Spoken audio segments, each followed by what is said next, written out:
எடப்பாடி பழனிசாமி எட்டப்பங்கிறான். யாரு? திரு ஸ்டாலின் பேசுறார். திரு ஸ்டாலின் அவர்களே, நான் விவசாய குடும்பத்தில் பிறந்து வளர்ந்தவன். கடின உழைப்புக்கு பிறகு இந்த பதவிக்கு வந்திருக்கிறேன்.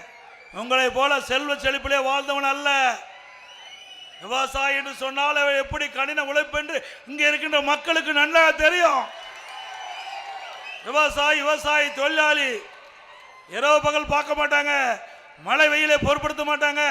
ரத்தத்தை வீரவியாக மண்ணிலே சிந்து உழைக்கின்ற விவசாயி, இந்த நாட்டிற்கு உணவளிக்கின்ற விவசாயி, அவன் எப்பொழுதும் நாட்டுக்கு துரோகம் செய்ய மாட்டான். செய்வாங்களா? விவசாயி தொழிலாளி செய்வாரா? ஆக திரு ஸ்டாலினுக்கும் உணவளிப்பவர் நாம தான். திரு ஸ்டாலின் குடும்பத்துக்கும் உணவளிக்கக்கூடியவர்கள் நம்ம விவசாயி தொழிலாளி. அப்படிப்பட்ட விவசாயிகளை பற்றி கொச்சைப்படுத்தி பேசுகின்ற திரு ஸ்டாலின் அவர்களே, வருகின்ற தேர்தலில் விவசாயி தொழிலாளிகள் உங்களுக்கு தகுந்த பதிலடி கொடுப்பார்கள். கொடுப்பீங்களா?